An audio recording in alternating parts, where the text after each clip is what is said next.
Дональд Трамп Куб улсад их мэдлээ тогтоох нь нэр төрийн хэрэглэлээ.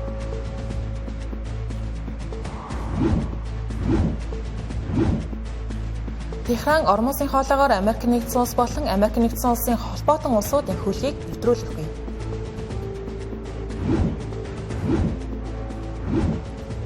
Ираны дайны улмаас хагас дамжуулагчийн нийлүүлэлтэнд доголдол үүсэж болзошгүй байна.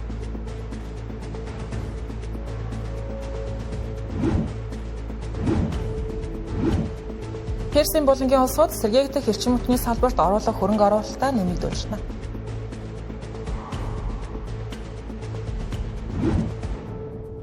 Арамдраг үзэгчтэй Цэнгэрлэлизийн оройн гадаад мэдээний хөтөлбөр эхэлж байна. Дэлхийд дахинд болж байгаа онцлог мэдээлэлээс та бүхэнд таймлан хүргэн анхаарлаа хандуулна.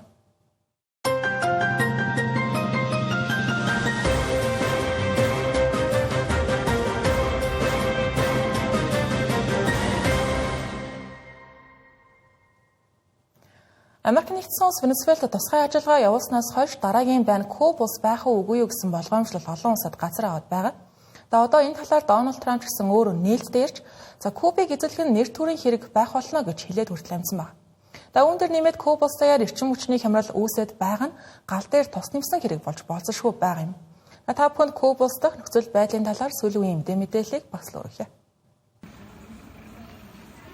Куб улсад Америк нэгдсэн улсын газрын тосны хориг дэд бүтцийн хямралаас үүдэн улс даяар эрчим хүчний хямрал үүссэний улмаас улс даяар тог тасран 10 гаруй сая хүн цахилгаангүй болоод байсан. Тинхүү улсыг тэр чигт нь хамарсан цахилгаан тасалдалт 29 цагийн турш үргэлжилж өнөө өглөө хэсэгчлэн хэвийн болж эхэлсэн байна. Энэхүү эрчим хүчний салбарынхан Кубын хамгийн том газрын тосоор ажилдаг байгууламж болох Тонио Гутерресын цахилгаан станцыг дахин ажилуулсны дараа өчигдөр орой сүлжээг бүрэн дахин холбох боломжтой болсон талаар мэдээлсэн. Гэсэн хэдий ч цахилгаан эрчим хүчний үйлдвэрлэл дотоодын нийт эрэлтийг хангахад хангалтгүй хэвээр байгаа тул цахилгаан эрчим хүчний хомсдол үргэлжлэх магадлалтай гэж эрх баригчид иргэдэд анхааруулжээ. Газрын тосны хомсдлоос үүссэн гэж тайлбарлагдаад байгаа уг дотоодын дэд бүтцийн асуудалд Кубын эрх баригчид Америк нэгдсэн улсын хоригийг гол асуудал хэмээн үздсэн хэвээр л байгаа. Учир нь Венесуэлээс орж ирэх нефтийн урсгалыг Куб улс руу 3 сар орчим хаагаад байгаа юм а. Үүний улмаас эдийн засгийн хүндхэн сорилтууд, инфляцийн өсөлт, хоол хүнс, зарим шаардлагатай эмэмлэгийн бүтээгдэхүүний хангамж тасархад хүрсэн байна. Харин Америк нэгдсэн улсын төрийн нарийн бичгийн дарга Марко Рубио Кубад улс төрийн томоохон өөрчлөлт хийхийг уриалж, Кубад шинэ удирдагч хэрэгтэй гэж үзсэн байна. Тэрээр мөн одоогийн Кубын эдийн засаглалын системэнд хол явахгүй гэсэн утга агуулгатай шүүмжлэлийг хэлсэн. Энэхүү Вашингтоны зүгээс Кубын нөхцөл байдал уламд ордож байгаа явдлыг Кубын засгийн газраас авч буй буруу бодлоготой холбон тайлбарлаж байна.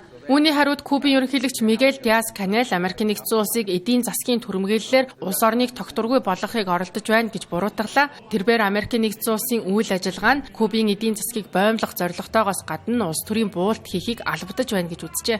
Энэхүү дүгнэн хэлэхэд Куб улсад сүүлийн 20 гаруй жил тохиолдоогүй дотоодын дэд бүтэц, эдийн засаг, улс төрийн хүндхэн хямрал тохиосныг бид харж байна. Үүнийг дагаад иргэдийн засгийн газарт шаардлага тавьсан жагсаал цуглаанууд өдөр ирэх тусам газар аваад байгаа. Одоогийн байдлаар Куб Америк нэгдсэн улс урьдчилсан хилэлцээрд орсон ч тодорхой үр дүн хараахан гараагүй байгаа. Эрчим хүчийг өнөө өглөө сэргээсэн явдал нь дэд бүтцийн даамжирсан асуудлыг зөвхөн төр зурал зохицуулж байгаа явдал юм. Харин Куб улсад ахин цаашдын дотоодын сорилт, гадны дарамтаас үүдэлтэй удаан хугацааны эрчим хүч, эдийн засгийн хямралтай тулгарх магадлал өндөр хэвээр байна.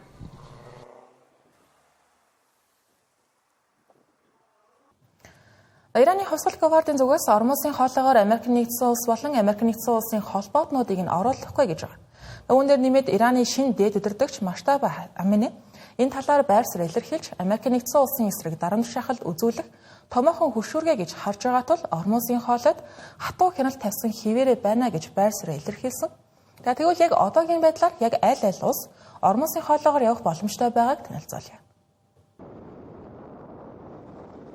Мөрөлдөн эхлээд нэг удалгүй 3 дугаар сарын 2-ны өдөр Ираны хувьсгал гвардийн зүгээс дээд командлагчийн зөвлөх Ибрахим Жабари Ормосын хоолой хаагдсан ямар нэгэн хөлөг нэвтрхийг оролдвол галтан шатаана гэж мэдгцээ. Энэхүү мэдээллийн дараа нефтийн үн огцон мөсөж дайнаас өмнө ойролцоогоор $65 амд хэлбэгдэж байсан нь $100 амд давж 40 гаруй хувиар өсөд байгаа юм. Ираны гадаад хэргийн сайд Аббас Арагчи хэд хэдэн улс хөлөг онгоцоо аюулгүй нэвтрүүлэх хүсэлт гаргасан. Үүнийг эцэслэн шийдэх эрх нь Ираны хувьсгалт гвардад байгаа гэж тайлбарлажээ. Тэдгээр хүлгүүд нь Ормосын хоолойгоор аюулгүй нэвтэрч байгаа улсуудын эхэнд Пакистан нэрлэгдэж байна. Пакистаны далбайтай Карачи нэртэй нефт тээвэрлэгч хөлөг өнгөрсөн 7 хоногийн нэм гарагт Персийн булангаас гарч Ормосын хоолоогоор амжилттай нэвтэрсэн байна. Мөн Иран цугаа энэтхэгийн элчин сайд Мохаммед Фатали зарим энэтхэгийн хөлгүүдийг онцгой тохиолдлоор нэвтрүүлсэн гэж мэдгдлээ. Турк улсын эзэмшлийн нэг хөлөг Техраны зөвшөөрлөөр хоолойг нэвтэрсэн байна. Гэхдээ Турк улсын тээврийн сайд Абдулкадир Ураллоу 15 хөлгөөс нэг нь л зөвшөөрөл авч гарсан талаар хэлж байгаа юм. Хятад улсын хувьд Ираны нефтийн 90 орчим хувийг импортлдог учраас Ормосын хоолоогоор саадгүй нефт тээвэрлэж байгаа гэх мэдээлэл байна. Тодорхойлбол Хятад улс Иран улстай хэлэлцээ хийж Ираны нефт болон Катарын шингэрүүлсэн хий тээвэрлэгч хөлгүүдийг аюулгүй нэвтрүүлэхийг хүссэн гэлээ. Дэлхийд дахин дахь нефтийн урсгалыг хямдаг ажиглагч судалгааны байгууллагууд Иран дайн эхэлсэн цагаас хойш Хятад улс руу Ормосын хоолоогоор 11.7 сая баррел газрын тос нийлүүлсэн байж магадгүй талаар мэдээлж байна. Мөн энэ хугацаанд Ормосын хоолоогоор гарсан хөлгүүдийн ихэнх нь Хятад улсыг чиглэсэн байжээ. Европын улсуудын тухайд Франц, Итали зэрэг улсууд Ирантай хэрэлцээ эхлүүлэх хүсэлт гаргасан талаар Financial Times агентлагаас мэдээлж байна. Хэрэлцээр амжилттай болж байгаа эсрэг талаар мэдээлэл байхгүй ч гэлээ тэдгээр Европын улсууд Ормосын хоолойд байлдааны хөлгөө байршуулах тухай Дональд Трампын хүсэлтээс татгалзаад байгаа юм а. Тэр дундаа Герман улс цэргийн оролцоог шууд үгүйсгэж үүсэт байгаа дайн нь Европ болон НАТОгийн эвсэлтэй холбоотой биш гэж үзэж байгаа гэдгээ нээлттэйллээ. Ираны дайн дэлхийн хагас дамжуулагч үйлдвэрлэлийн зах зээлд хүчтэй сөрөг нөлөө үзүүлж болцсош байна. За ингэснээр эдийн засгийн доктортой байдал ностой сорил болох төлөвтэй байна.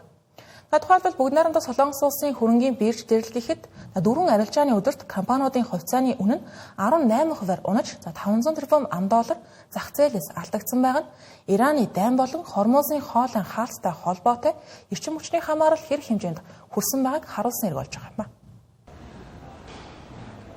Зах зээлд үүссэн айдас савлгаа нь зөвхөн наан ил харагдаж байгаа шинж тэмдэг. Үүний цаана бүгд найрамдах Солонгос улсад эдийн засгийн угширсан бүтцийн сул тал нуугдж байгааг харуулж ажиглах юм а.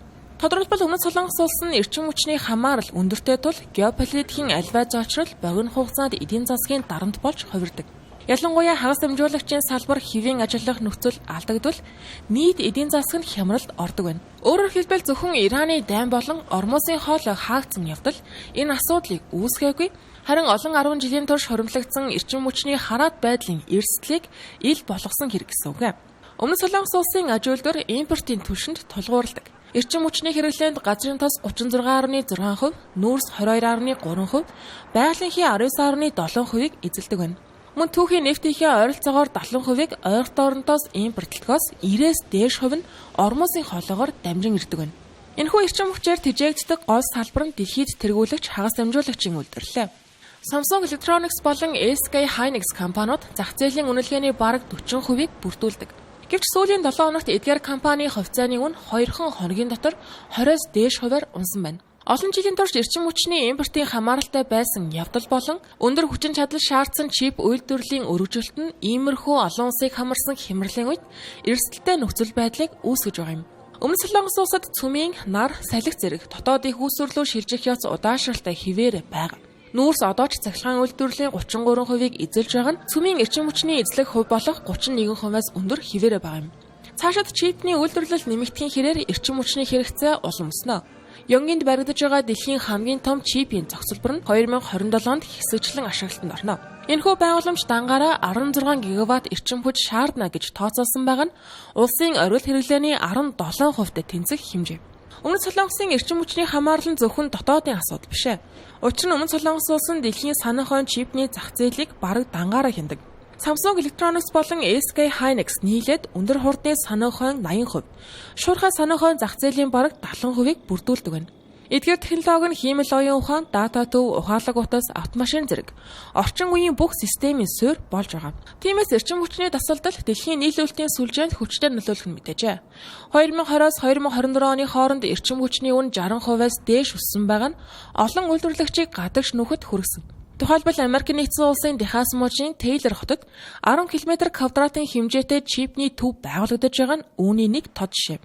Энэхүү хэмэл оюуны өсөлтөөс шалтгаалan чипний үн аль хэдийн дээд хэмжээнд хүрч нийлүүлэлт хомсдоод байсан үедээр нэмээд ормосын хоолойн доголдол үүссэн байгаа нөхцөл байдлыг улам хүндрүүлж байгаа юм. Өөрөөр хэлбэл дэлхийн хамгийн чухал чип үйлдвэрлэгчид геополитикийн өндөр эрсдэлтэй бүсээр дамждаг эрчим хүчнээс хамааралтай байгаа нь стратегийн шинэ эмзэг цэгийг ил олгож байна. Хэрвээ цааш Өмнөд Солонгос улс хагас дамжуулагчийн давуу байдлаа хадгалахыг хүсэж байгаа бол эрчим хүчний салбараа түрүүлжүүлэх шаардлагатай. Нэгдүгээрт импортын түвшний хамаарлыг бууруулахын тулд дотоодын найдвартай эрчим хүчний их үүсвэрийг нэмэгдүүлэх. Өмнөд Солонгос улстай яг ижил нөхцөл байдалтай байгаа Тайван 2040 он гэхэд 100% сэргээгдэх эрчим хүч ашиглах зорилт тавьж, үүнийг зөвхөн байгаль орчны биш стратегийн бодлого гэж үзэж байна. Хоёрдугаарт захиргаан дамжуулах сүлжээг шинжлэх, зохицуулалтын саадыг арилгах хэрэгтэй. Ухаалаг сүлжээ төвлөрсөн бус дэд бүтцийг хөгжүүлснээр эрчим хүч их шаарддаг үйлдвэрүүдийг дотоод их үүсвэртэй холбох боломж нээгдэнэ. 2026 онд Korea Electric Power корпорац болон Gyeonggi муж хамтран Yonгийн бүсэд 3 гигаваттын шинэ шугам байгуулахаар тохиролцсон байгаа нь энэ чиглэлийн эхний алхам болж байна. Энэхүү дүгнэлт харуул Ираны дан Өмнөд Солонгос улсын эрчим хүчний салбарт эмзэг байдлыг бий болгоогүй, харин хэдийн үүссэн сул тал нь удаан хугацаанд байвал хэр аюултай болохыг тод харуулсан хэрэг болж байна. Дэлхийн дижитал эдийн засаг Солонгосын чипээс хамаарч байгаа энэ үед доктортой эрчим хүчний хангамж нь зөвхөн эрчим хүчний дотоодын асуудал биш, харин эдийн засаг технологийн аюулгүй байдлын гол асуудал болоод байгаа юм.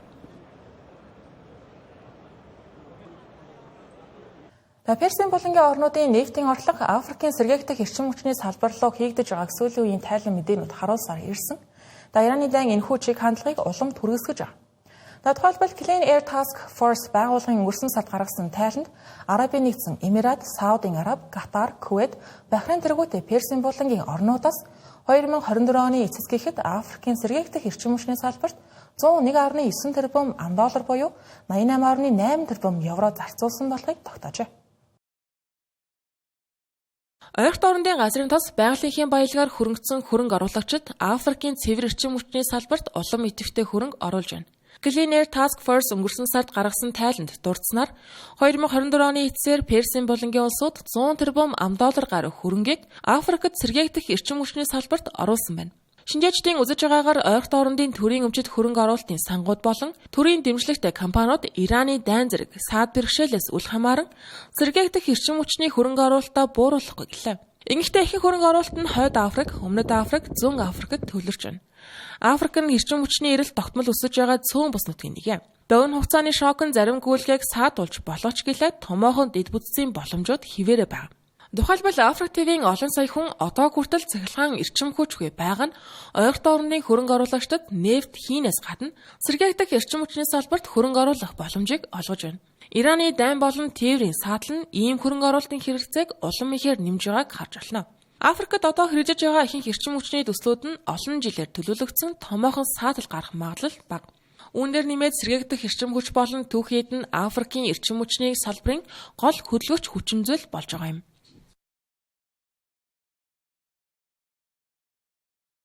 Британий хэвлэл мэдээллийн агентлаг BBC Америк нэгдсэн улсын ерөнхийлөгч Дональд Трампын нэр төрд халдсан гэх хэрэгээр үүсгэгдээд байгаа 10 тэрбум $, нэхэмжлэлийг хэрэгсэхгүй болохыг шүүхээс хүслээ. Энэхүү хэрэг нь 2021 оны Вашингтонд болсон Капитолийн хатлагаас өмнөх дуйлантай холбоотой. BBC энэхүү хэргийг хэвлэлийн эрхчлөөнд ноцтой хаалцсан сөргөөр нөлөөж болцсошгүй үйл явдлаа гэж анхааруулж байна. Америкийн нэгдсэн улсын ерөнхийлөгч Дональд Трампын хийсэн мэдэгдлийг буруугаар ашиглан нэр төрд халтсан гэж буруутгагдаад байгаа 2 жилийн өмнө гарсан баримтат киноны хэргийг BBC агентлагийн зүгээс хэрэгсэхгүй болгож тэр дундаа 10 тэрбум $, нэхэмжлэлийг цуцалж өгөхийг хүссэн байна. Энэ 7 хоногийн даваа гарагт гаргасан уг шүүхийн нэхэмжлэлдээ нэвтрүүлэгчийн зүгээс Дональд Трамп Америкийн нэгдсэн улсын ерөнхийлөгчөөр баримтат кино цацагдсны дараа дахин сонгогдсон явдал нь түүний нэр хүндэд халдаагүй болохыг харуулж байна гэж тусгасан байна. Иргэн сануулахад Трамп BBC-г 2021 оны 1-р сарын 6-ны өдөр хийсэн мэдэгдлийнхэн зарим хэсгийг засварлан таслан оруулж түүний дэмжигчдийг Америкийн нэгдсэн улсын Капитол руу дайрахаар удирдсан мэтээр харагдуулсан гэж буруутгасан. Ийхүү тэрээр Флорида мужийн шүүхэд хуурамч шударга бус ашигын төлөөх үйл ажиллагааг хориглосон хуулийг ашиглан нэхэмжлэл гаргасан. BBC уг тастан оруулсан хэсэгтээ тэр даруй уучлал гуйсан. Мөн BBC агентлагийн өмгөөлөгчид нэхэмжлэлийг хэрэгсэхгүй болох нь зүйтэй гэж үзэж байгаагаас гадна ноён Трамп гэх уг баримтат кино түүний улс төрийн карьерт хор хөнөөл учруулсан бус бодит жишээ байхгүй тул уг хэрэг үндэслэлгүй болохыг мэдэгджээ. Түүнчлэн BBC уг баримтат киногоо Их Британийн үзэгчдэд зориулж бүтээсэн тул Флорида мужийн үзэгчид үзэх боломжгүй юм. Ингэснээр уг хэрэг Флоридагийн шүүхэд харьяалалгүй гэж маргаад байна. Хэрв шүүхээс уг хүсэлтийг хэрэгсэхгүй болгохыг зөвшөөрөхгүй бол дараа жилийн 2 дугаар сард 2-7 хоног үргэлжлэх шүүх хурал тавлагдах төлөвтэй байна.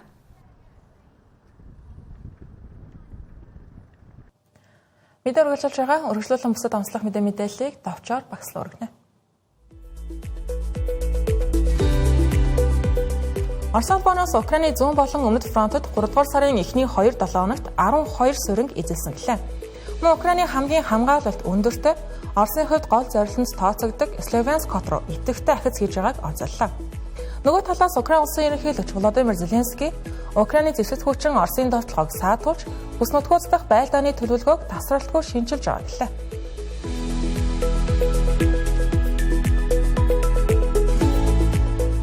Nvidia компаниг үүсгэх захирал Jensen Huang 2026 оны хөгжүүлэгчдийн баг хурлын үеэр Blackwell систем болон Vera Rubin системийн захиалгын нийтдэн 2027 он хүртэл $1.8 хүрнэ гэж мэдгдлээ.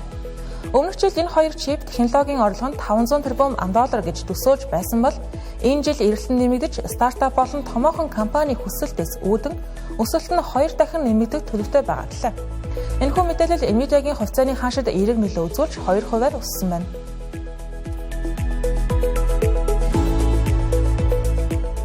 Казахстан улсын иргэд албан ёсоор шинэ үндсэн хуулиа баталлаа. Эцсийн байдлаар санал хураалтын эрс 70%-аас дээш, саналын 90% нь шинэ үндсэн хуулийг дэмжсэн байна. Шинэ хуулиар ерөнхийлөгчийн эрх мэдлийг өргөжүүлэхээс гадна дэд ерөнхийлөгчийн албыг шинээр бий болгож парламентын бүтцийг шинжилсэн нь улс төрийн системийг илүү төвлөрсөн байдалтай болгожээ.